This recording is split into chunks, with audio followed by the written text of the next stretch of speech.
Hi friends, welcome to my channel Sravanthi Sarath. నేను ఈరోజు ఉల్లిపాయ పకోడీ ఎలా చేసుకోవాలో చూపిస్తున్నాను. ఫస్ట్ బౌల్ తీసుకొని ఉల్లిపాయలు వేసుకోవాలి. నెక్స్ట్ పచ్చిమిర్చి వేసుకోవాలి, 2 కరివేపాకు వేసుకోవాలి, కొంచెం వాము వేసుకొని ఉప్పు వేసుకోవాలి, కారం కూడా వేసుకోవాలి, కొంచెం హాఫ్ స్పూన్. మొత్తం మిక్స్ చేసుకోవాలి. ఇలా మిక్స్ చేసుకోవాలి. వాటర్ అనేది బయటకు వస్తుంది.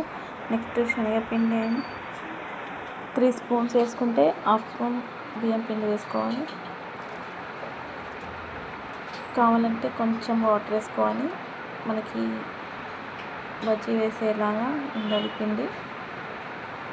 నెక్స్ట్ ఆయిల్ వేడాక అందులో వేసేసుకుంటే అంతే, ఎంతో రుచిగా ఉండే ఆనియన్ పకోడీ రెడీ.